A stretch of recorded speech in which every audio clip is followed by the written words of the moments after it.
So today is a special day. We have a guest speaker by the name of Lydia, and today we'll be tackling the topic bittersweet. That is, why does retirement evoke mixed emotions? That is, feelings of anticipation and apprehension. Quite an interesting topic for the day. So to just introduce Lydia in brief, she's a psychologist and she works mainly in the adult population. Prior to getting into physiotherapy, she worked in various organizations. And she's been working also as a corporate lawyer for over 25 years. She holds an MA in counseling psychology, in addition to all her legal qualification. Above that, she's a Christian and a mother to 3 college-age daughters. She's a board member of an organization that works with girls exposed to abuse and exploitation to bring them to safety and give them an opportunity for education. So we are very glad to have you, Lydia, here with us today. And as usual, we have Rose. Rose has been with us for all the webinars we've had. And you know, Rose is a financial and time planning consultant, also the author of the book Retirement Planning, a holistic guide to a satisfying season, which is currently on offer since we're in the month of love. So feel free to get a copy. I'll now hand over the session to Rose, who will tell us more about Lydia and introduce the topic for us. So welcome, Rose. Okay. Thank you very much, Regina, for that introduction, and Sam for praying for us. So I just want to thank everyone who has made it to join us at this point. I can see very regular visitors in our sessions, and we don't take it for granted that you take your time to come and listen to what we have to talk about. So today it's an interesting day. We are having our first guest speaker ever since we started these webinars in 2020. I'm very pleased to have Lydia Nganga as our guest speaker. She's a psychologist. And Lydia is a friend. I met her over 10 years ago. It was an interesting encounter. We met at a training, just the usual open trainings you find out there. And for some reason, we just struck a conversation. And after that, I went to visit her at her place of work and we became friends. So Lydia, we've gone through similar transitions in the past, and all along Lydia has been a big pillar in those transitions. So that was 10 years ago. Later, I transitioned out of employment. She was one of the people who encouraged me and would help me make sense of all the changes that I was going through. So it's somebody I know, I know her values and I know her passion for helping people. So when this topic, which is necessary part of the retirement planning, last year we focused a lot on the financial component, but we also know that a large part is actually psychological and social. I thought, why not bring a professional in that area? I may have a few things to say, but there are those who understand it more deeply. So that's why we have Lydia today. So Lydia, it's an honor to have you. I really value our friendship and this far that we have come. And I really appreciate you offering and to talk to my audience. So Lydia is a psychologist. She's done quite some work, and especially with young people. She has a passion for young people. But beyond that, she's a psychologist. She understands all these things. So today we'll learn from her on the topic of retirement. So Lydia, maybe you can give us a brief introduction or maybe a more detailed introduction about yourself, and probably tell us, have you had a taste of retirement in any way? Okay, I'm going to request Regina to allow my face to be seen. She has, my video is stopped and I can't. Okay. Okay, I've just given you the rights to. Okay, all right. Thank you very much, Rose, and I also really appreciate this opportunity to talk with your audience and to share some of the things that I have learned through the years. You have asked about a very specific issue. Have I had a taste of retirement? Yes, and maybe that's how I ended up being a psychologist and transitioning from a lawyer. So some years back, after working as a lawyer for about 20 years, I left employment and I thought that I was retiring at the time and going into some business. So it was business, it was really retirement in my mind, as well as going into a certain business. But after about a year of doing whatever business it was, I was in an interesting place. I had ran out of funds. The project I had worked on was complete, and I found myself really with not much to do. So one day, as I was just sitting in my house, having taken children to school with nothing to do, I saw an advert from a local university for admissions. And for many, many years, I had been really reading up on issues related to mental wellness, issues to do with personality. They just were an issue of interest to me. So I looked at it and I thought to myself, since I have all this time and I really don't have anything else to do, why don't I enroll? So I enrolled. Like one day I was not a student and the following day I was a student, and I enrolled to do my master's in counseling psychology. I did that for about 2 years, and just as I was completing that course, I got another job still within the legal field. So given that I had finished my money trying my hand at businesses in my quasi-retirement, I went back to work. I went to work as a lawyer and worked for about 3 years. After that, I left, and now I am fully into the work of a psychotherapist, and I really love it. So I don't know if to say I'm retired or have transitioned into something else, but really I have retired from what was then my primary profession, and I am now working as a psychologist. Yes, I have had that experience of a retiree, Rose. That's interesting, and I think that's what we call you redefine yourself. Retirement, when it comes, it's an opportunity to actually redefine yourself. And you might actually think you'll move in a certain direction, but when you remain open, you can actually find yourself in a totally different area. I think all along, even before you are a psychologist, you used to act like one.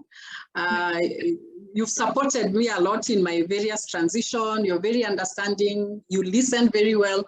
So I believe this was still eventually to happen. So we are all ready to hear from you about why retirement is bittersweet from a psychological perspective and social perspective. So take the stage and let us know about that. Okay, thank you very much. And let's share from my short experience as a retiree and also from a few of the things that I have learned along the way.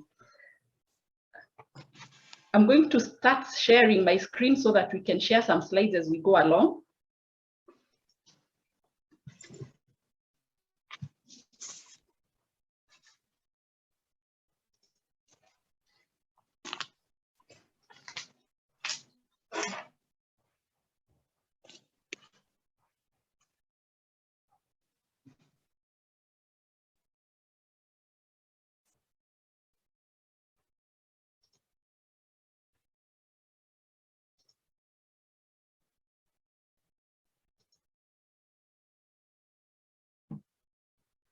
Okay, so we are going to go through this issue of bittersweet. Why does retirement evoke mixed reactions, anticipation, and apprehension?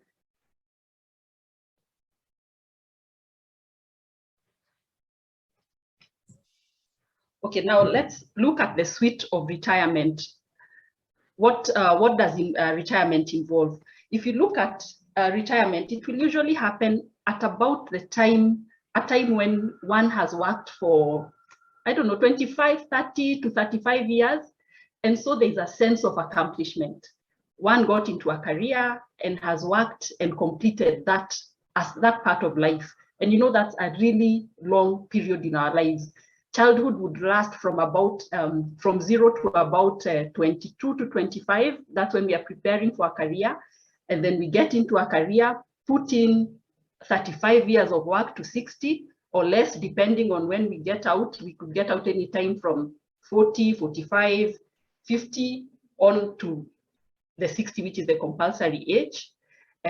Another sweet thing of retirement is rest. For those 35 years, for the years of schooling, one has woken up and reported somewhere every day at 8 a.m., worked until 5 p.m., and you know, other than the scheduled leaves of 30 days a year, one has done quite some work in those years. So there's looking forward to rest. And then it's an opportunity to take part in fun activities. outside now work, one is able to, there are people who play golf, the first year of living work, you get into golf and you play and play and play. People have other fun activities like travel. So there's a lot to look forward to and to enjoy in retirement. Then there's the freedom, the clock that I have just talked about from 8 to 5. There are bosses, there is authority, there are expectations and deadlines. I'm thinking that sometimes by the time one retires, the whole profitability of a company may be lying on your shoulders, and those are heavy expectations. So freedom from those expectations are quite something. And then Rose has encouraged us to start saving the minute we get into employment. So from when we start working to the day we retire, many times we are saving for retirement. Now is the time to enjoy that money that one has saved. And there's the kind of spending at retirement, I imagine, is different from when we are working. When we are working, we are thinking, I still have a future to think about. At the point of retirement, that future has arrived. So I don't know if there are any more reasons that we find retirement sweet. Maybe in the chat, we can just mention a few.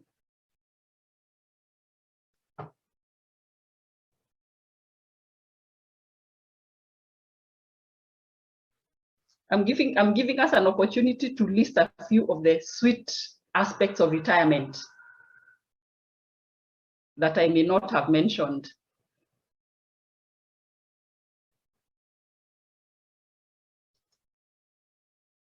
Okay, we'll carry on.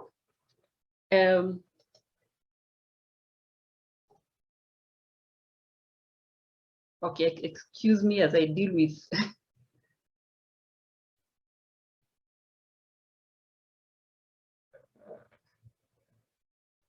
all right, let me do it this way. I had hoped I would just have the whole screen, but I'll spend too much time trying to do that. So let me see, I think there's a way to do it. Yeah, okay. So that was the sweet of retirement. And how about the aspects that are not so sweet? Now, retirement is a transition. It's a transition from what one has known for, let's use 30 years or more or slightly less. So with every transition comes grief. Grief, we define it as the process of letting go of the past and embracing the new. It's also a disruption. It's a reaction to a disruption to our sense of self. So when we were working, perhaps in formal employment, our whole identity, our whole selves was really defined a lot by by the job. It defined how we spent our time, how we introduced ourselves, who we were. And so we are letting go of that self and embracing a new. So even if it was something that we looked forward to, there still comes with it a sense of loss and therefore grief. So transitions commonly are associated with grief, but the ones that we know, when we hear the word grief, we usually think of loss of a loved one, involuntary job loss, or even loss of a home, and many other losses that are negative. But sometimes it comes as quite a surprise when positive transitions elicit grief within us. Retirement can be a positive transition if it is planned for and looked forward to, or a negative one in the event of a job loss. Positive transitions, as I have said, do also carry an element of grief. So what are the losses that are associated with retirement?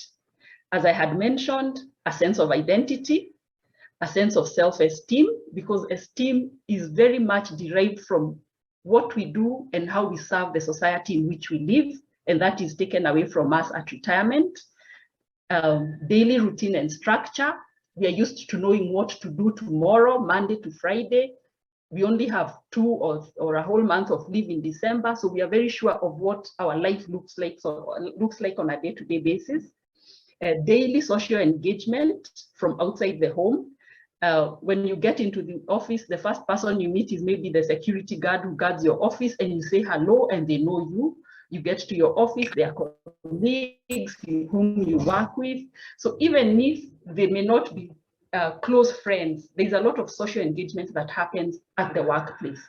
You work together on projects, you work as a team. Usually you're not working alone. So all that social engagement, we don't realize how important it is until we leave employment. Then there's the mental challenge, the assignments that you're given, the targets that at this point, at the point when you're working, look like they're such, you really can do without, but they challenge you and keep your brain engaged. Then there's the opportunity to express our expertise. With more years of work, we become better at what we do. We are happy that we are able to serve society and to do it well. We receive accolades and recognition. We, we have all those CEO of the Year awards. We have the best this and the other, the best salesman of the year. We have all those things that happen at the workplace. So we are acknowledged, we are recognized, and we receive accolades, which do well for our self-esteem. At the workplace, we have titles. My first employment was with the government, and in the government, there's a lot of sir and madam. You even can lose your name because you're so respected by those who work with you.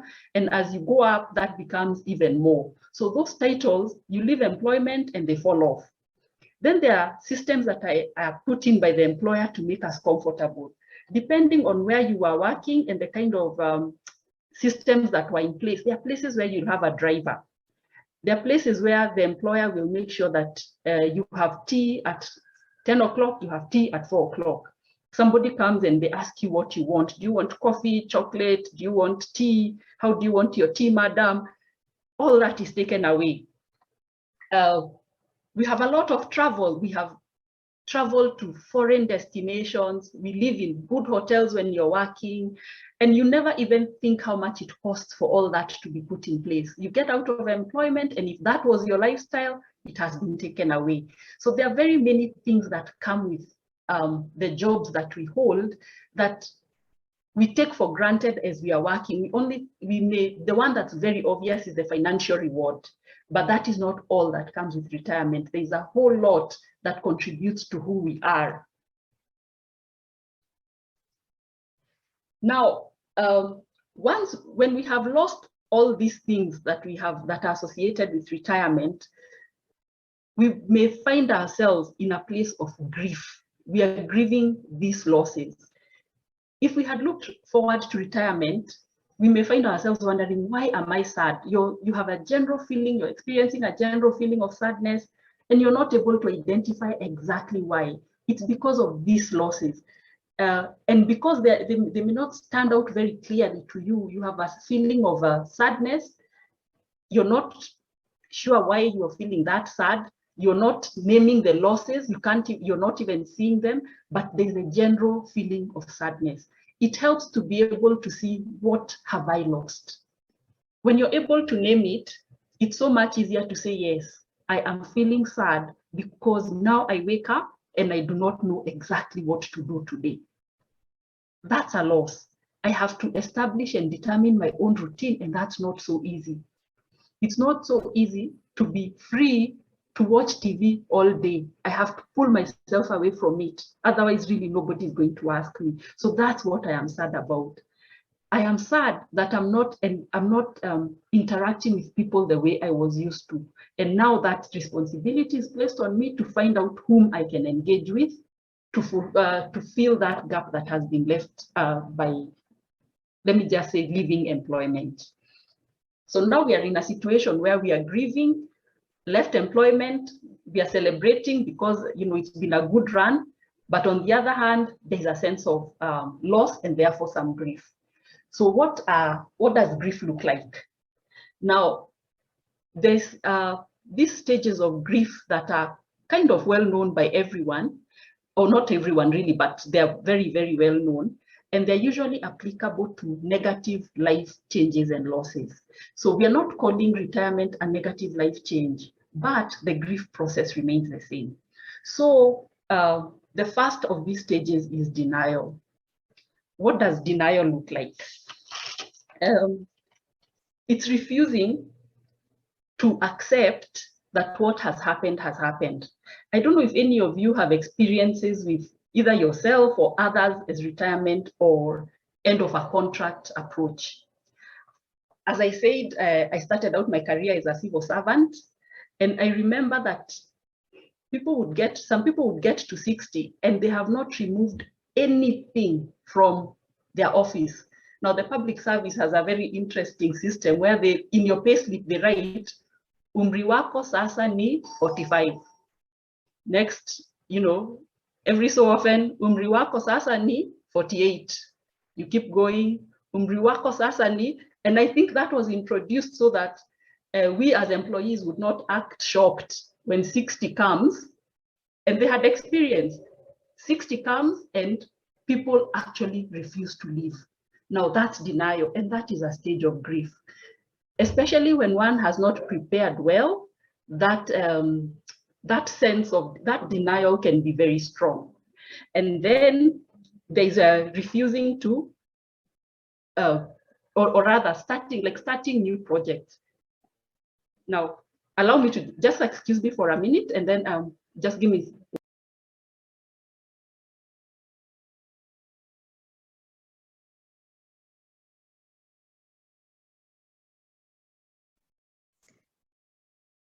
Maybe as we wait for Lydia, it's good to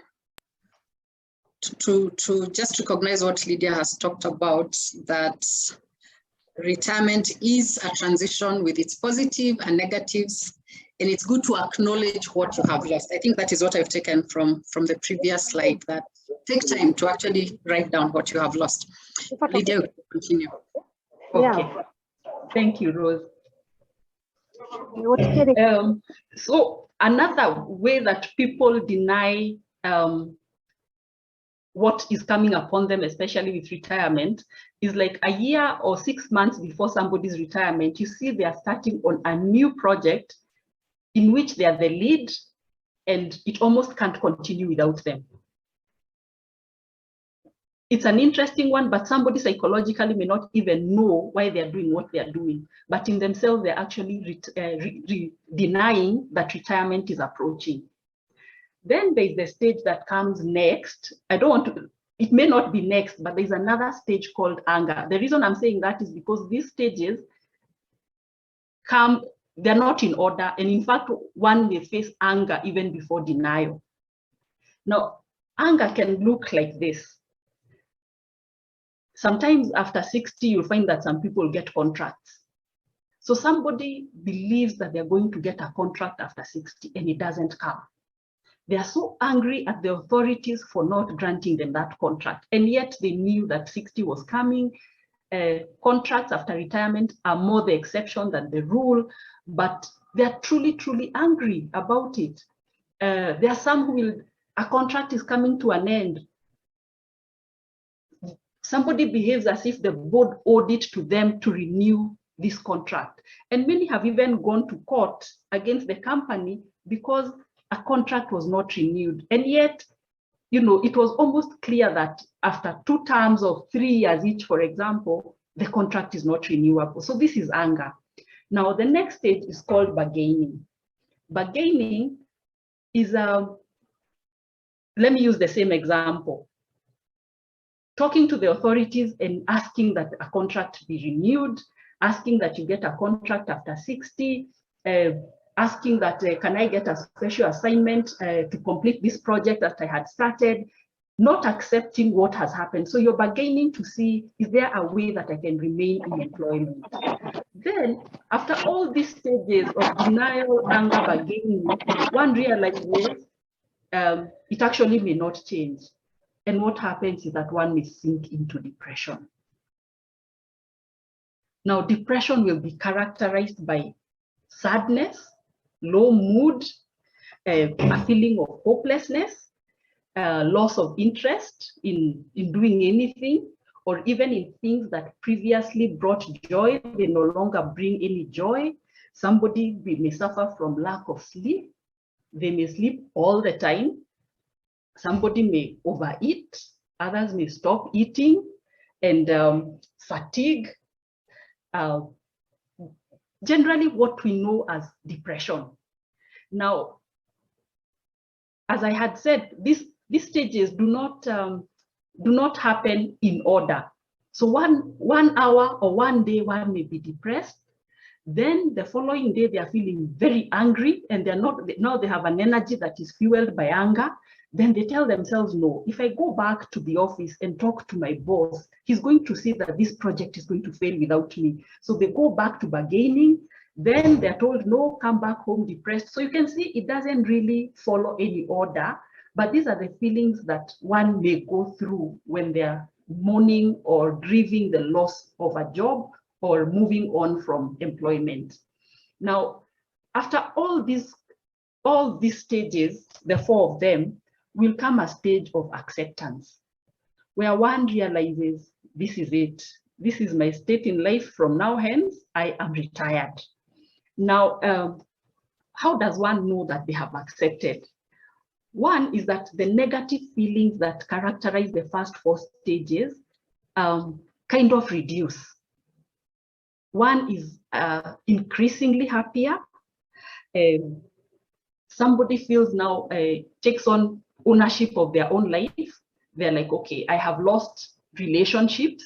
How do I create other relationships in place of the ones that I have lost? Let me not even say relationships, but interactions, the human interactions that are so important for all of us. So they take ownership of their state in life and do something active about it. There is a contentment. There is more joy.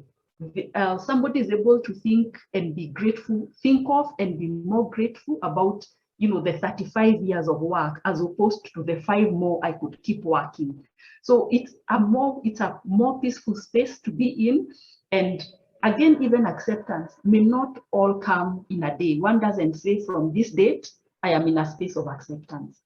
One will feel actually being well or being in a place of acceptance is that you're in a better space more than you're in the first 4 phases or stages of grief. Then after acceptance is an additional one, which is not by Kubler-Ross, and this is thriving. Now, thriving will look like, for example, getting new activities, engaging in new activities, and beginning to be an expert in them. It's for example, if one takes on a language, if one begins to go to school for a new language, thriving is being good at that language, and this is a new thing that I have learned since I retired. It is feeling good about life. It is increasing your horizons. So one has really moved on from where they were. Those are a good memory, but that's not part of life now.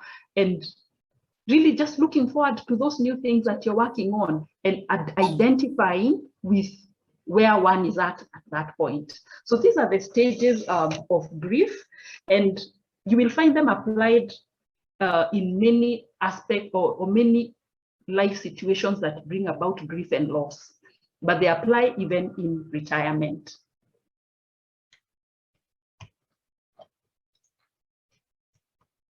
Okay. These ones are the notes. I have already mentioned them, that positive transitions can cause grief because of the element of loss. Grieving is a very normal process. There is no normal way to grieve. Grief has no timeline. Grief stages are not a blueprint, but something to help us understand what we are going through when we suffer loss, and they do not occur in order, and that we can oscillate not just between stages of grief, but also between celebration of the sweetness of retirement and the grief of the losses that is associated with retirement. Now, how do we identify that we are grieving in the midst of the celebration of retirement? Feelings that creep in of sadness, of hopelessness, of emptiness, wondering, okay, now what? I have finished with this. What do I do now? Feeling somewhat overwhelmed. Fear of the future. Rumination. Rumination is thinking about the same thing over and over again. Feeling lost. poor sleep, changes in eating habits, withdrawing from others. This is a very common one, feeling that you don't know how to relate with, one doesn't know how to relate with others when they are not attached to a job as we know it, lack of motivation, and then feeling sometimes it can get to an extent where some people feel that there's no reason to live, especially because the main thing that they do has been pulled away from them. So how do we cope with grief in a healthy way? Now, the first is to acknowledge the negative and painful feelings that we are going through. And we accept all these grief emotions as normal and not try to suppress them and deny them. Now, another one is to be patient with yourself. We say that grief has no timeline. So if it has no timeline, be patient. Don't expect that within 3 months, I should be feeling okay, or within 6 months. So be patient. It will run its course and you will be well. Seek out people. Social interactions are very important. Engage in physical activity. Now, the reason we are told to engage in physical activity, one is for exercise, but the other is for the release of feel-good hormones. When we are sedentary, they are suppressed. The more physical activity we engage in, the more feel-good hormones are released and the better we feel. Eat healthy.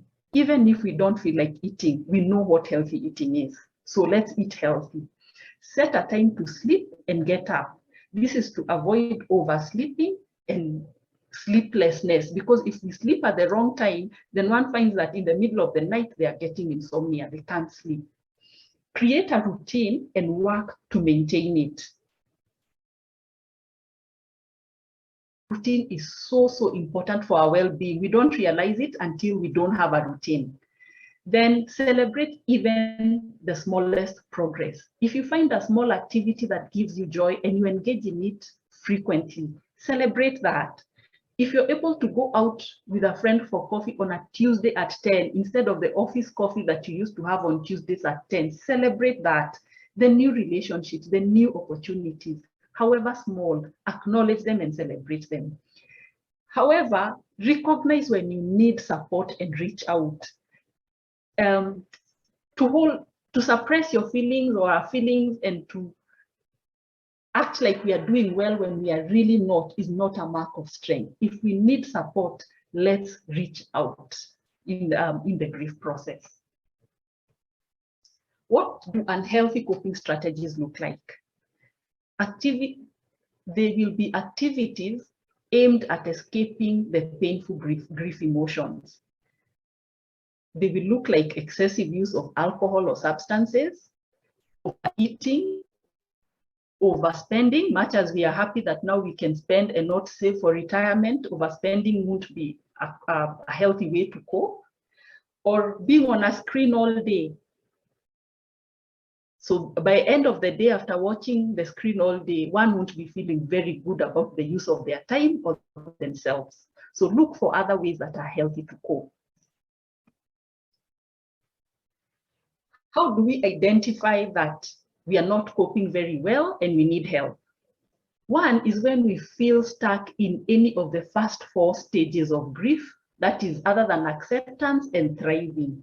One realizes that the denial, that this stage of denial, one has been in it for a long time and they're not accepting the reality. They're living in an alternate reality almost, feeling they should be going to work. Like, for example, I had heard, this one I don't know who, but it was a story that was repeated quite frequently, of a family head who lost his job. But for a year, every morning he dresses up, puts on a tie, goes somewhere. In the evening, he comes back carrying a newspaper as if he has come from the office. And he does that for a year, and the family has no idea that in that year, he actually has not been working. He lost his job. Now, that's not healthy.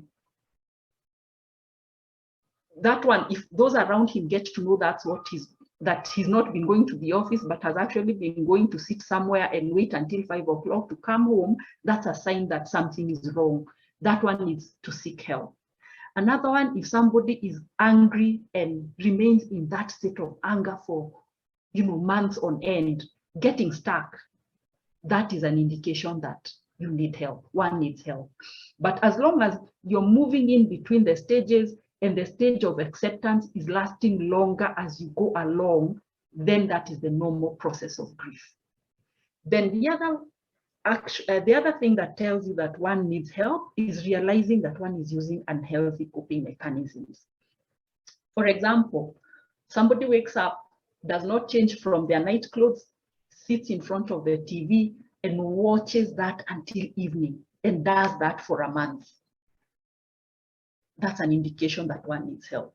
They're not able to bring themselves out of that and look for other activities that are more beneficial and uplifting to them.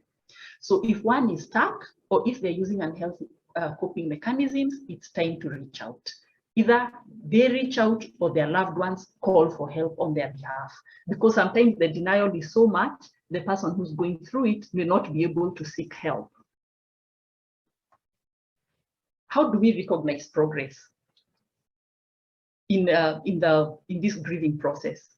The negative emotions are easing and they're increasingly replaced by positive emotions. You are increasingly longer in a stage of acceptance and thriving than the other stages of grief. Employment or the job that one left is more a pleasant memory than a longing to be in it, that one has accepted and moved on. One is engaged in activities that meet the needs that were previously met by the job. You remember this, the losses that we talked about from the losses that are involved or associated with retirement. Somebody has found a way to fulfill those losses or to meet those aspects of life other than the job. The job is no longer the primary way or the way in which that person meets those needs, but there are other ways in which those needs are getting met. For example, if one is engaged in some volunteer activity that has where they work together with other people, they meet some social need and they can see that they're making a positive impact. All those are things that meet needs or meet the person's need for engagement, for feeling useful, and they're not what we would call a job per se. So as a parting shot, I have this quote by Papa and Maitosa, 2012. Adjustment to retirement appears to be contingent, move this, upon continued engagement in rewarding, meaningful, goal-oriented activities that provide the experience of a continuous sense of agency and worth after the event. So this is what I was talking about. You have found other activities that provide one with a sense of fulfillment and to replace what was being provided by the job that one has left. So thank you very much, and I hope that that we have taken away something from that presentation. Thank you very much, Lydia, for that. It's interesting that retirement is actually just like any other grief process, and you've articulated it very, very well. And some of us here are very young. I can see some of my clients who are in their 20s, early 30s, and they're wondering, okay, so I am not yet there. Why are we learning this today? It is important to know that this is what you will experience then. And so the main lesson from here is, how do you prepare so that you'll be able to cope with these things well? So some of those changes and some of those losses Lydia has talked about, there's so much you can actually do about them. So you know you're going to lose connections. So how can you create connections outside the work environment, which will still be there when you lose the connections in the work environment? A sense of identity. I mean, don't wrap your whole identity around your work. There are many other things that you can do so that your identity is comprised of very, very many things. And not forgetting that our identity is actually in Christ. He's the one who gives us the identity that does not change. So just rooting yourself on the right foundation and also making sure that your life is diversified. It's not just one thing. And so this is all about, as you're moving forward, not being single-minded about your careers, because this career is coming to an end, but ensuring that you're diversifying your lives so that when just a portion of it moves away or you drop it, then it won't feel overwhelming because it's just a small part of your life, as opposed to having your whole life now wrapped around your career. So Lydia, maybe to start off, I know there are people who would want to ask questions, but I just want you to tie this to the retirement process. Not everyone retires at the normal retirement age. Many people lose their jobs and they're forced into retirement. So probably you can help us to just tie that loss and see how people can actually connect the two, because it's a possibility for anyone and for everyone. And some of us have suffered job losses. So maybe you can touch a little bit on that. Okay. The process of job loss or rather retirement and job loss are very similar. The difference being that retirement is expected, job loss is unexpected. The unexpectedness of a job loss brings with it a lot more losses to deal with and grieve about than retirement. One could be, the main one being unpreparedness. Maybe the financial aspects are not in place the way they are for a person who is retiring.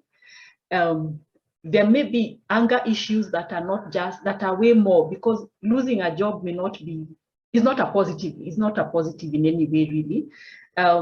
It would be retrenchment. One may be dealing with feeling that they were picked on in the retrenchment exercise. It could be a sacking.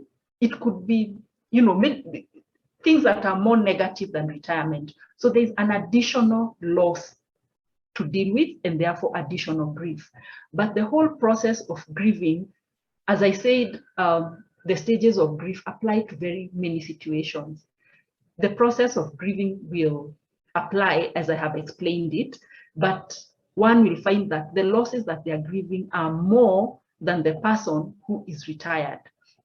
Now, the other issue is the practical aspects of life with job loss. Somebody who has lost their job is likely to be looking for another job.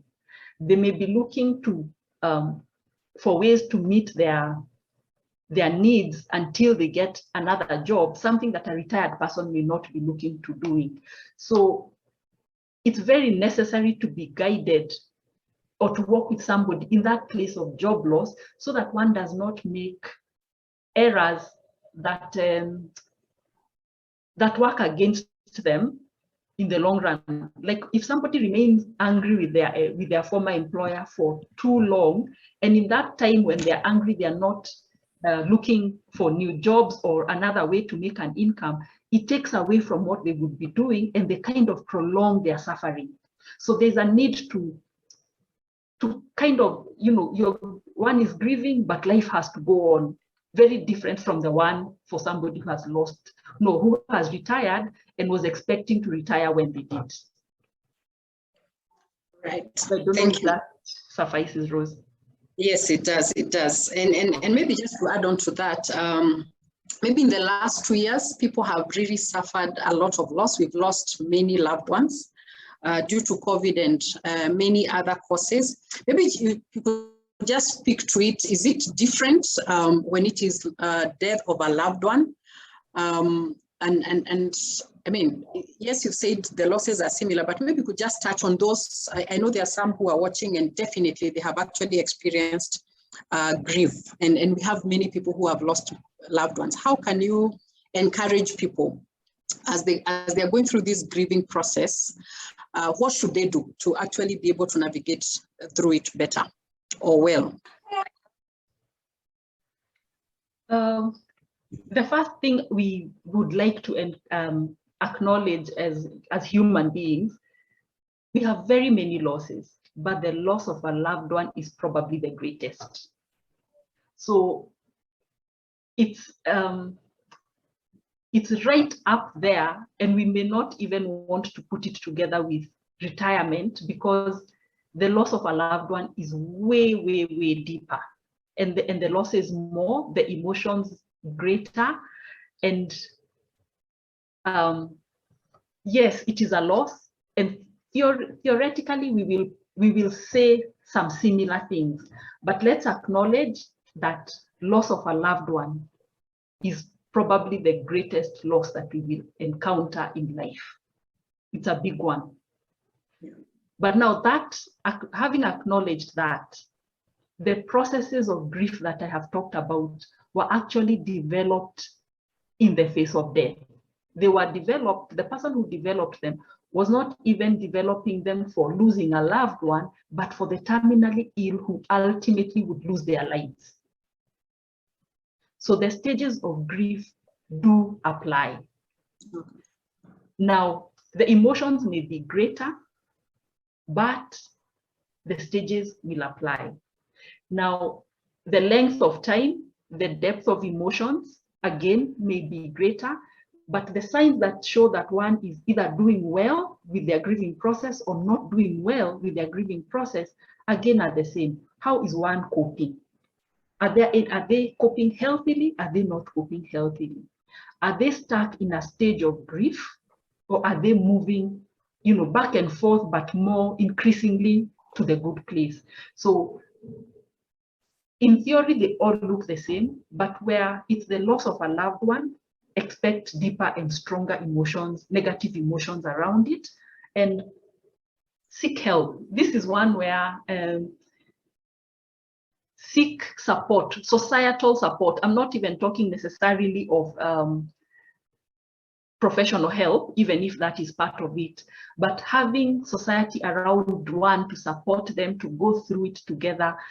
Grieving for a loved one together with others who love the person helps move one along a lot better than doing it alone. But again, there is no standard way of grieving. There are those who may prefer to have some time alone and with others, and then with others, whichever way, but move along within the stages. If one finds they are completely stuck, reach out. Yeah. Right, thank you. I think at this point, I'll take it back to Regina. Thank you, Rose. Just to take it back also to the audience and the attendees, thank you for staying with us till this time. As we are about to close the session, you can please raise your hand and ask any question, or just type your question on the chat box, and Lydia will be glad to take up those questions. Lydia, thank you. I've really enjoyed this session. Till the part that once you're done with grief, there's the thriving part, which I'm sure it should be the longest. So thank you for highlighting that for us. Any questions, just raise your hand. I'll allow you to speak, or type them on the chat box.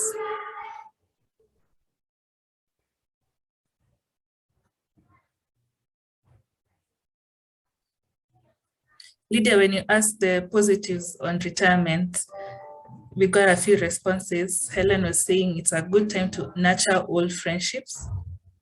Okay, but on the downside, you lose regular income and other benefits. Again, for me, it's no more traffic. It can get a bit crazy and you stay in traffic for a bit longer than you expected. Lillian says, very informative session. She's learned a lot. So thank you for that feedback, Lillian. Okay, I can't see any questions coming through. So Rose, I'll give this opportunity for you to give us the closing remarks. But just before we close, just to remind everyone that for the first time, we have an offer on the book Retirement Planning, one of the most impactful books I've read. So the book is not going for only 760 shillings. We have a 20% discount, which will run through the month of February. So you have 1 week or so to bring in your orders, and I'll just type to you on the chat box the number to call and how to go about it. So if you've not read this book, grab a copy. It's a very insightful book. We have one question from Mother. How do you help a loved one process the acceptance stage? How do you help a loved one process the acceptance stage of grief?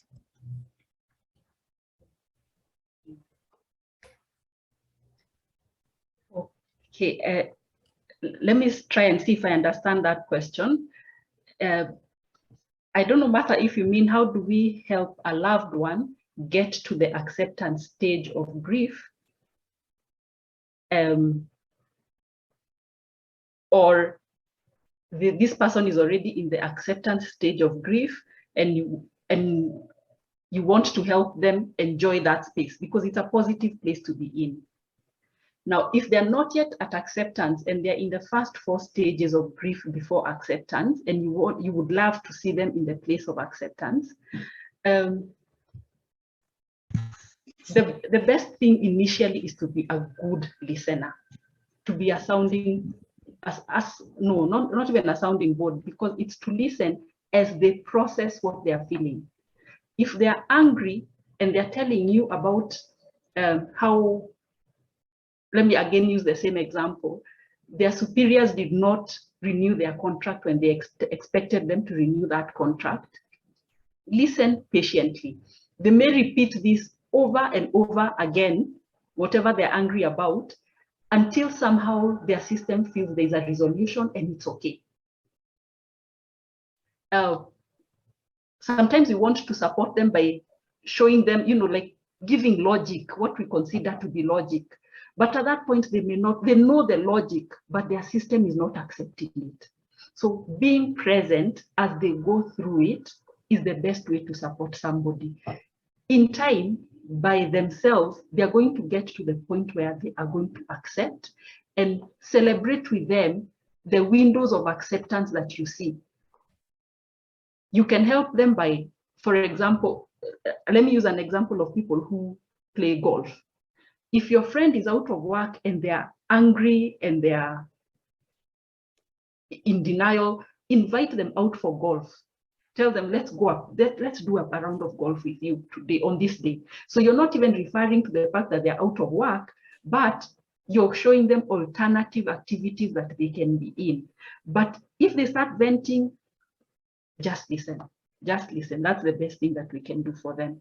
Now, if they get to a point where you realize that your friend is not able to move past that space of grief, or that stage of grief, they're in either denial, anger, bargaining that is unhealthy because you know that there's no reality to it, and you find that they are way too long in it, you can begin to suggest that they see somebody professional to deal with it, to be able to move them to get them unstuck.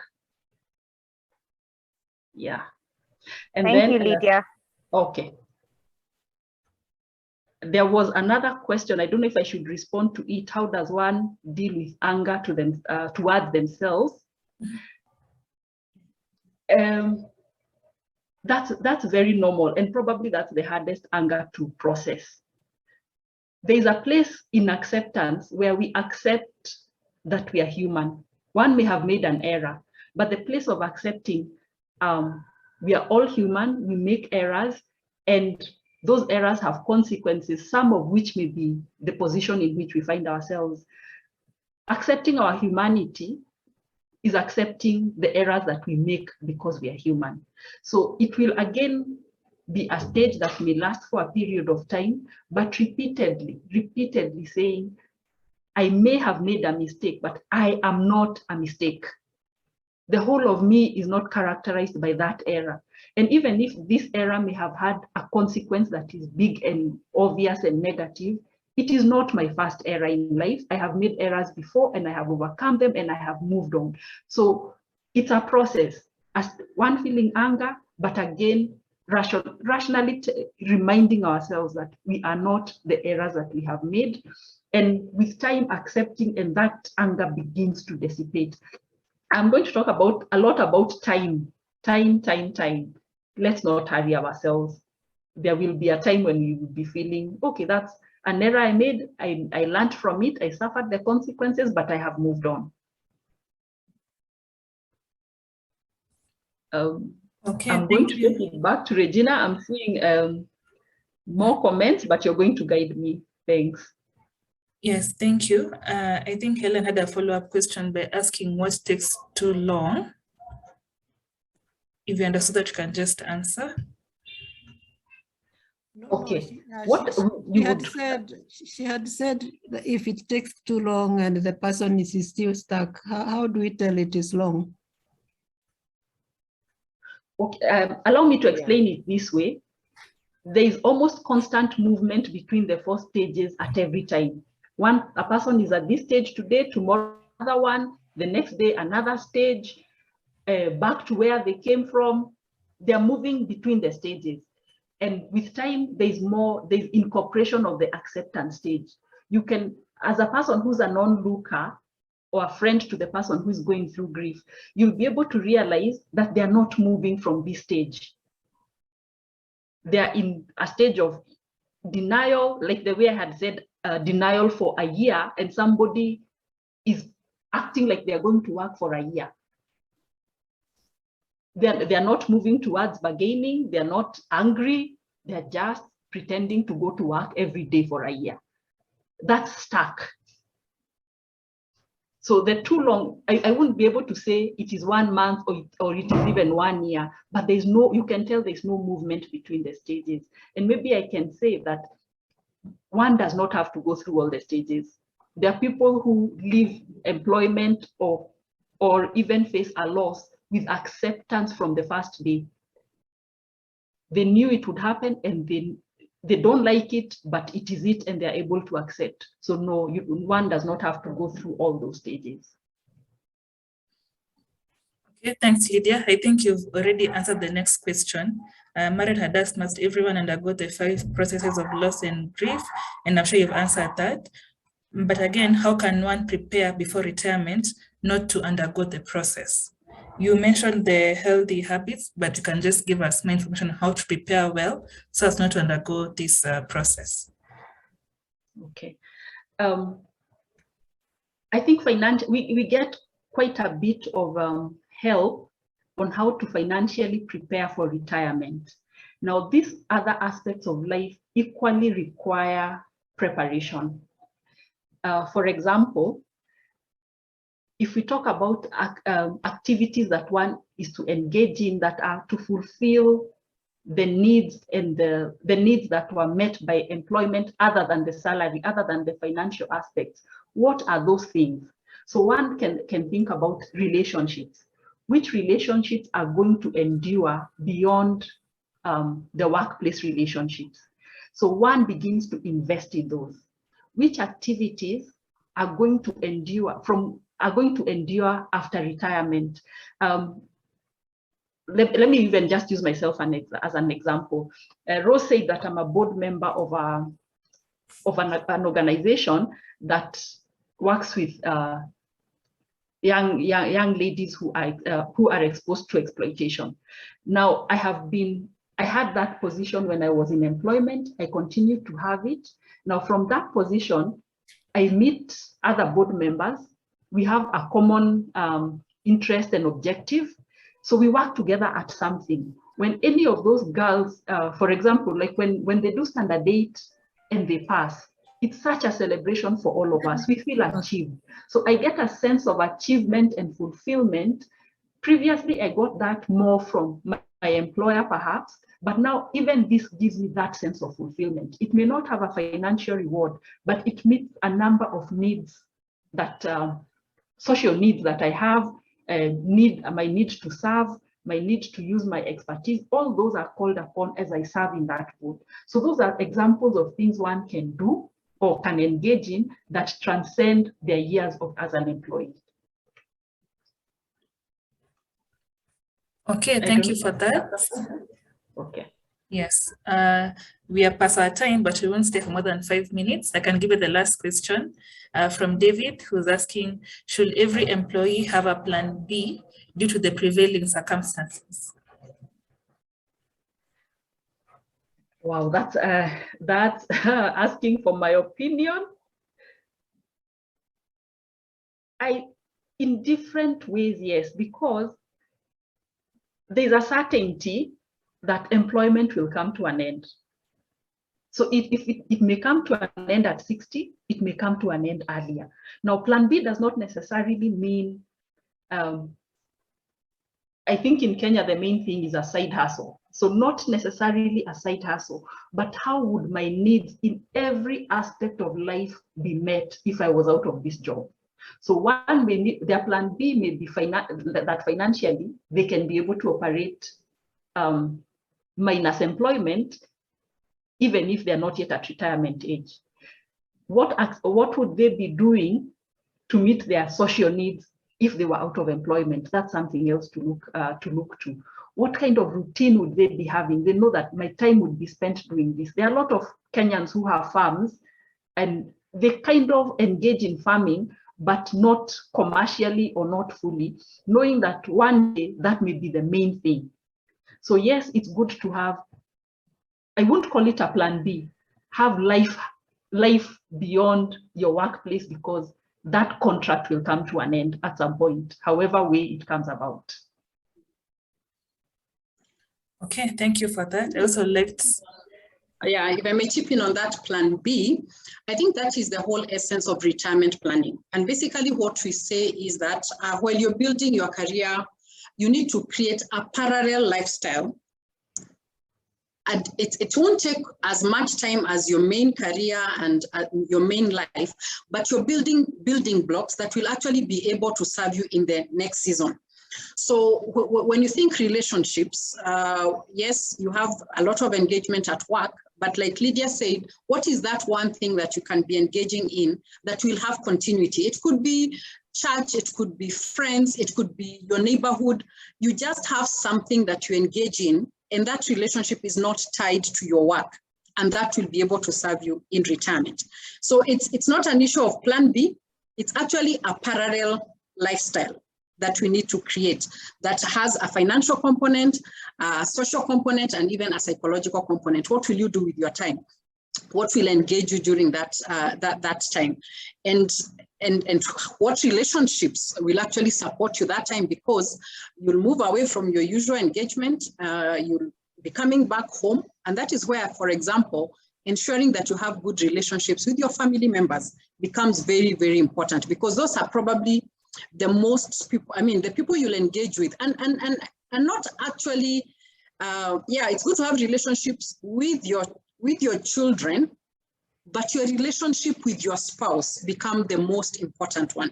So those who are blessed with spouses, it's important that you maintain that relationship, because when you retire, when you leave everything, you'll go back home, and that is where you'll find your spouse. So don't neglect that relationship. Don't neglect the relationship with your children. They might not be home, but they might be able to provide you with the support. Yet those are some of the relationships that we actually neglect. So build a parallel lifestyle. Look at it as a parallel lifestyle. It's something that runs along your main lifestyle. So as you're building your career, you're also building other things that you could engage, you could spend time on. As you're doing your wealth creation and all that, you're also putting some assets that will take care of you in retirement.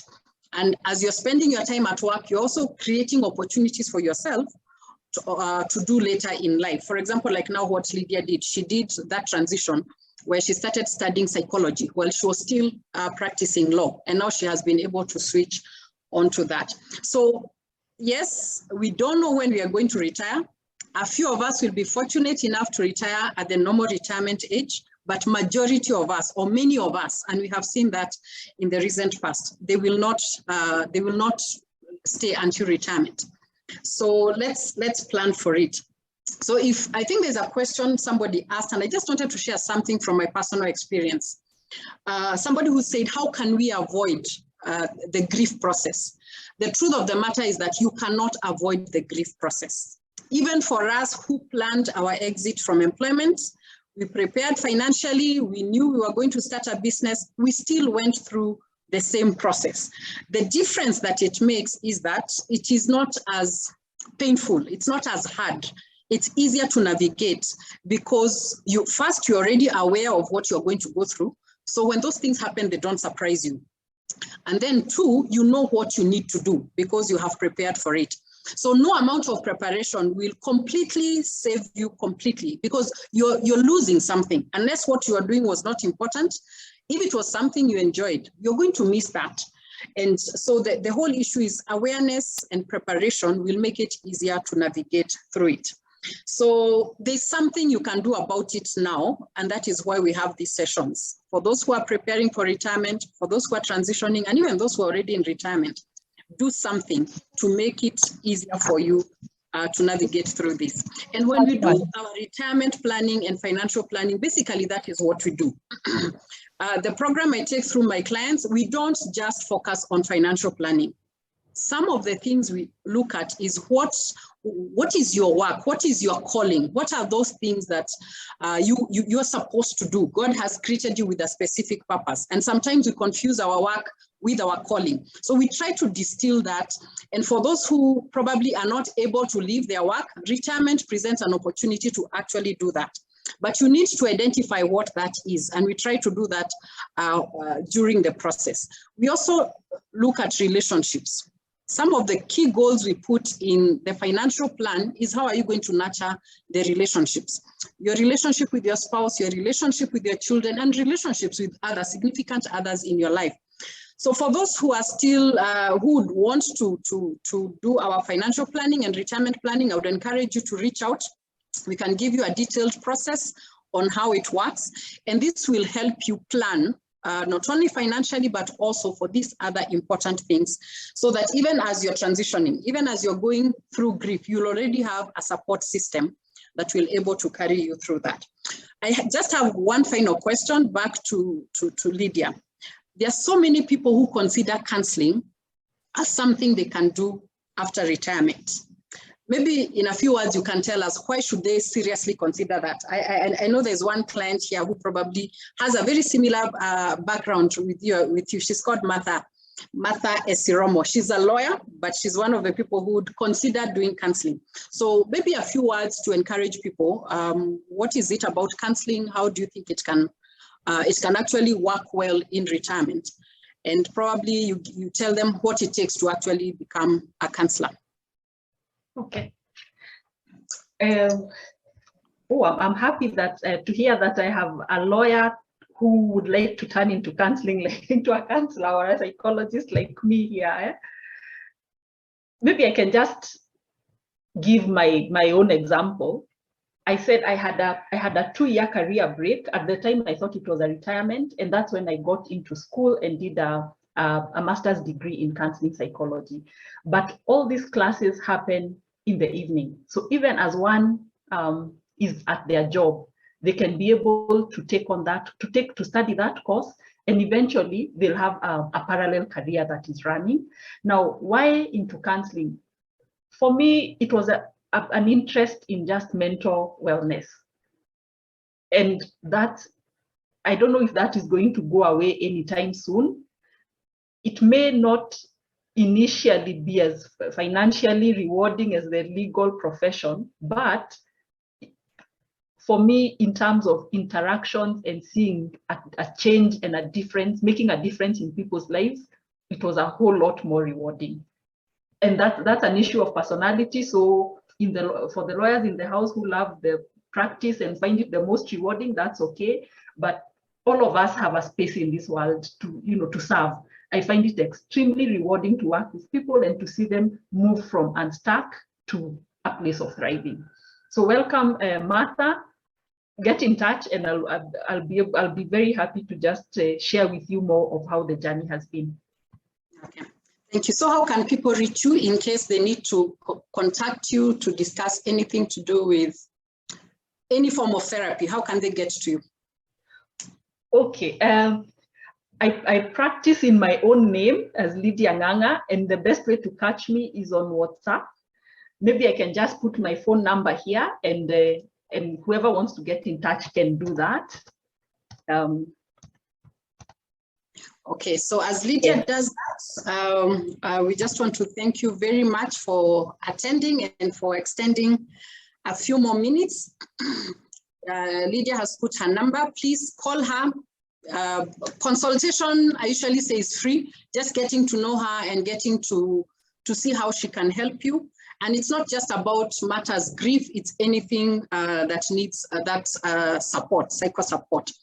So next month, we hope to have another session still on these similar matters. And next month, we'll be focusing on relationships. So many people find themselves at the point of retirement with broken relationships. Either you focus so much on your career and you didn't attend to your marital relationship, or you didn't attend to your children, and now you find yourself in a fix. Or probably you're not in retirement. Whatever stage of life you are in, you just feel that the relationships are not going on well. So that is what we'll be addressing. We'll also have a guest speaker who will be talking to us about that. So invite a friend, come ready to learn, and we'll be very, very glad to host you. Once again, I just want to thank you for your time and for attending. Please share your comments. Please tell us how we can be able to serve you well. And if you have more questions on this topic, please email them to us. You can send an email to rose.wakiria@retirementsolutions.co.ke, and we'll make a point of responding to them. So with that, I think I'll take it back to Regina to close. Thank you, Lydia, so much for your time and for being here to talk to my audience. Thank you very much. Yeah, thank you, Lydia. There are very many compliments on the chat box, so thank you very much. So thank you to our participants for staying till this time. We are really grateful, and we are glad that this session was also beneficial to you. So I'll just say a short word of prayer and wish you a good night, then we'll close for today. And let us pray. Dear Lord, we thank you for this one that we've had. Thank you for the good and insightful session that we've gone through. Even thank you for our speakers of the day, Father. Truly, it's been an insightful session, and we've learned a lot. Father, may all that we've learned put it into practice, and may it redefine and change our lives for the better. We thank you, Lord, even help us with this knowledge that shall be able to impact us and impact those who are around us. And for the next session, may you gather us here well, in good health, in perfect peace. We thank you and we honor your name, for this other God like you. This is a humble prayer, believing and trusting in the name of Jesus Christ. Amen. Thank you, everyone, and have a good night.